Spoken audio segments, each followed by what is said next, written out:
El Partido Popular es fundador del proyecto europeo y, como tal, sentimos la Unión Europea como parte de nuestras esencias y de nuestro bagaje.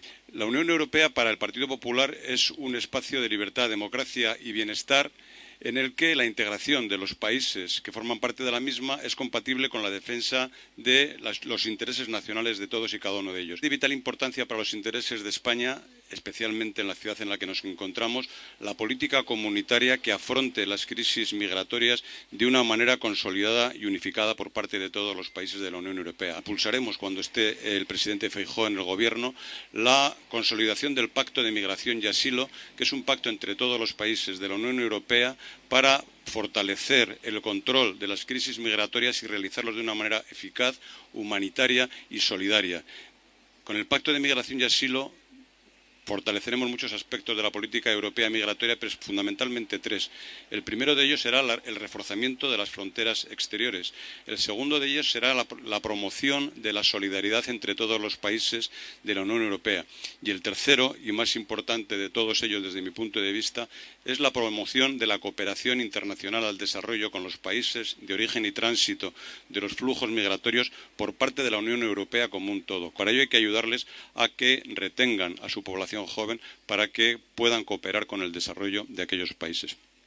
Estamos en el comienzo de la presidencia de la Unión Europea y el Partido Popular está dispuesto para afrontar y asumir esa presidencia en cuanto el presidente Feijóo esté en la presidencia del Gobierno. Ayer supimos todos que la Comisión Europea, la presidencia, pronunció un desmentido a declaraciones que habían aparecido presuntamente en el país procedentes de la presidenta von der Leyen, diciendo, según decía el país, que el presidente Feijóo había acudido a Bruselas sin ideas y con el único propósito de hablar mal del Gobierno de España. Lo más grave del asunto es que el presidente del Senado de España se había hecho eco de esas afirmaciones volcadas en el periódico El País y las había hecho suyas también, lo cual pone en entredicho la honestidad y la veracidad de estos que se han erigido ahora en defensores de una verdad que solo ellos son capaces de entender. Ayer por la noche tuve la ocasión de escuchar a la delegada del Gobierno hablar de dos asuntos importantes. Uno de ellos es la presunta modificación o retorno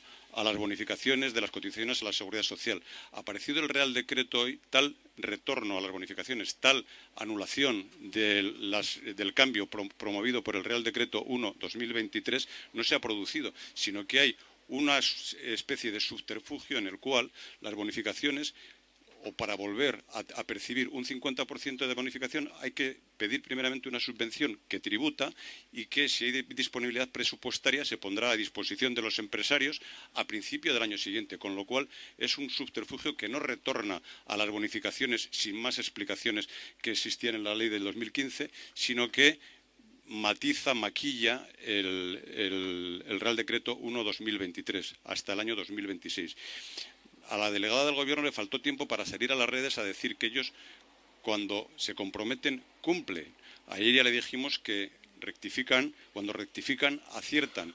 Y dijo Felipe González no hace mucho que rectificar es de sabios, pero es de necios hacerlo a diario, cosa que le sucede a este Gobierno, le sucedió con las bonificaciones a los autónomos, le ha sucedido con este Real Decreto, le sucedió con la ley del solo sí es sí, pero siempre es una acumulación, una sobre otra, de trampas y subterfugios. También dijo ayer la delegada del Gobierno, una vez más, que el presidente Imbroda había utilizado el discurso programático de investidura para hacer un mitin político. El presidente Imbroda la próxima vez tendrá que pedirle permiso, mandarle por adelantado sus palabras a la delegada del Gobierno para recibir su autorización de qué es lo que puede decir y qué es lo que no. Tienen un conflicto brutal con la verdad y con la libertad y con el respeto a las instituciones. El presidente Imbroda hizo un discurso programático y dijo lo que él aspiraba a poner en marcha y en práctica en estos próximos años para su ciudad, para la ciudad de Melilla, a la que él quiere sobremanera. Entonces, todo esto a lo que la delegada del Gobierno está jugando ahora, pues es más del argumentario. También tuve la ocasión anoche de escuchar a la señora Concha López, la candidata al Senado por el Partido Socialista, decir que a los parlamentarios del Partido Popular la modificación que introducía el Real Decreto en las bonificaciones de las cotizaciones a la Seguridad Social se nos había colado. Es decir, que no es culpa del Gobierno el que se publique un Real Decreto Ley que emite exclusivamente el Gobierno sin negociar ni hablar con nadie, lo publican en el Boletín Oficial del Estado y dicen a partir de septiembre las bonificaciones de las cotizaciones a la Seguridad Social se modificarán del 50% a 262 euros. Eso lo publica el Gobierno unilateralmente, para que la señora Concha López sepa cómo funciona el proceso legislativo. Si ese Real Decreto Ley el Gobierno posteriormente quiere pasarlo a condición de proyecto ley, lo lleva al Parlamento y se vota si se convierte en proyecto de ley o no. Y se pueden incorporar enmiendas o no, cosa que con este Real Decreto no ha sucedido porque el Gobierno no ha querido hacerlo. Entonces, todo esto forma parte fundamentalmente de lo mismo, de una especie de circunloquio y de trilerismo. Entonces, yo recomiendo a la señora Concha López que, aparte de leer el argumentario, vea otras publicaciones y beba de otras fuentes. Yo sugiero y propongo a todos los melillenses que visualicen en YouTube el vídeo El Autócrata, producido por Carlos Hernando. Se ha visto ya por 5 o 6 millones de personas aquí en España, en Europa y en Sudamérica. Pero yo recomiendo su visualización a todos los ciudadanos. Ahí aparece el Partido Socialista Obrero Español socialdemócrata, previo al sanchismo, los socialdemócratas, aspirando a recuperar el Partido Socialista Obrero Español para la socialdemocracia. El presidente Sánchez ocupó hace tiempo el espacio que quería ocupar Izquierda Unida, es decir, el espacio a la izquierda del antiguo PSOE. Ese PSOE se pronuncia en este vídeo y yo le recomiendo a todos ustedes que lo visualicen para ver las características del personaje.